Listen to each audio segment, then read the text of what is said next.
आदिवासी यानी आदिकाल से एक ही स्थान पर रहने और अपनी आदिम संस्कृति के अनुसार जीवन यापन करने वाले लोग।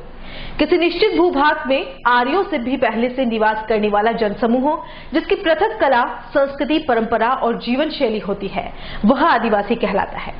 प्रकृति पूजक ये समाज जल, जंगल, जमीन, पेड़ पौधों और उनकी देखरेख के लिए अपनी जान भी दे देता है। जस्टिस मार्कंडेय कार्जो की माने तो आदिवासी ही देश का असली नागरिक है, बाकी सब प्रवासी हैं या आक्रमणकारियों की संतानें हैं। मतलब साफ है, इस देश पर, इस भूभाग पर सबसे ज्यादा हक आदिवासियों का ही है। लेकिन आज सबसे ज्यादा पिछड़ा समुदाय आदिवासी ही है। वर्षों से जहां ये रह रहे हैं, वहां से इन्हें बेघर करने का काम एक साजिश के तहत किया जा रहा है।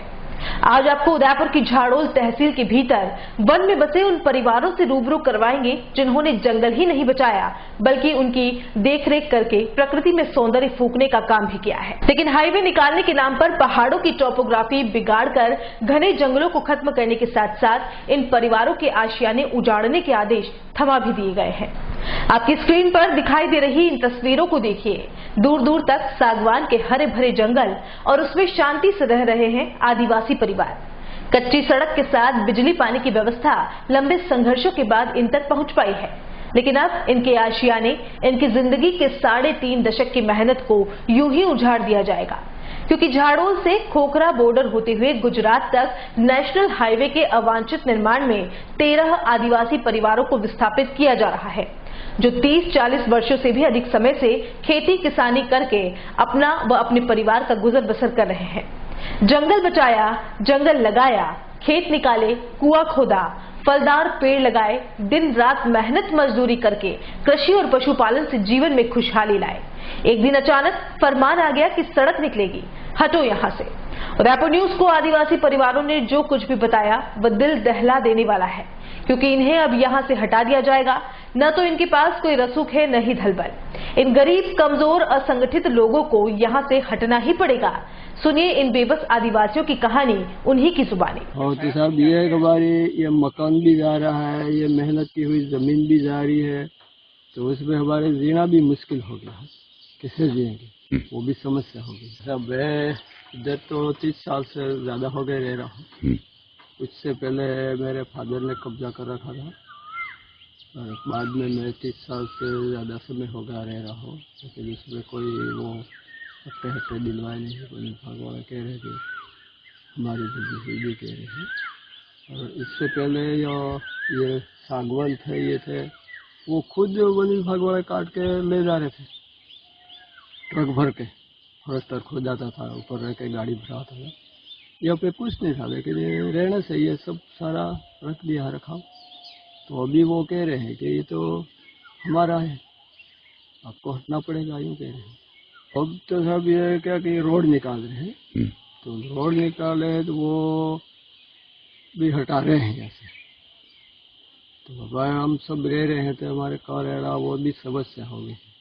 ये बात है, ये मगरी काट के जैसे खेत बना है, ये बोरवेल करा है, ये सब सारा किया है, लेकिन अभी वो हमारी रोड निकाल रहे हैं। लाइट कनेक्शन हुए कितना टाइम हुआ?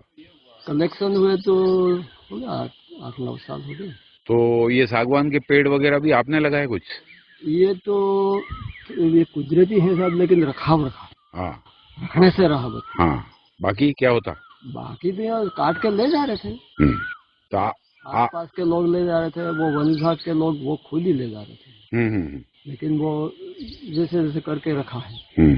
तो अभी वो बोल रहे हैं कि नहीं कि हमारा है, मेरे को खुद नहीं काटने दे रहे हैं। तो क्या करें साहब, जैसे रहना पड़ेगा। खुद यहाँ से भगाने की बात करें, ये बात हो रही है। और वो रोड वाले ये सागवान, ये लकड़ी आ रही है तो वो तो काट के ले जा रहे हैं, ठीक है। तो वो वन विभाग वाले हैं, वो मेरे को लेने ही नहीं देते। रखा हुआ है वो भी नहीं लेने देते। वाकई इस देश में धनबल और बाहुबल है तो आप कुछ भी कर सकते हैं।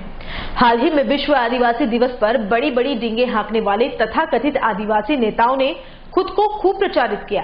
प्रिंट और इलेक्ट्रॉनिक मीडिया पर इनकी जीवन शैली और विकास पर कई खबरें आई, लेकिन किसी भी मीडिया ने इनकी परेशानी की ओर ध्यान नहीं दिया। सोचिए, आज आपके आशियाने पर कोई इस तरह से बुलडोजर चलाने आ जाए तो आप क्या करेंगे? आज एक तरफ तो आदिवासियों के पैतृक कब्जेशुदा जमीन पर घर बनाने पर उन्हें गिराने जलाने जैसी बर्बर कार्रवाई जंगलात के कर्मचारी कर रहे हैं, वहीं दूसरी तरफ सरकार वहां बेमतलब हाईवे निकालकर जंगल नष्ट कर रही है, पहाड़ काटकर टोपोग्राफी ही बदल रही है। यह किसी भी दृष्टि से उचित नहीं ठहराया जा सकता। ये विकास का मॉडल मानवीय नहीं है। सत्तारूढ़ पार्टी के जनप्रतिनिधि दखल दें तो नेशनल हाईवे अथॉरिटी से बात करके अलग से 4 पुलियां बनाकर ये बर्बादी बचाई जा सकती है।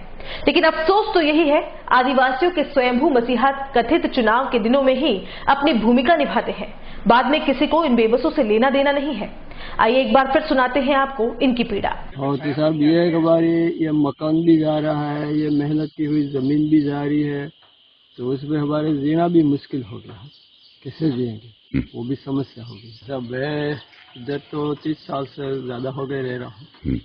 कुछ से पहले मेरे फादर ने कब्जा कर रखा था और बाद में मैं 30 साल से ज्यादा समय हो गया रह रहा हूँ, लेकिन उसमें कोई वो हट्टे दिलवाए नहीं। कोई भगवान कह रहे थे, हमारे बुजुर्ग भी कह रहे हैं। और इससे पहले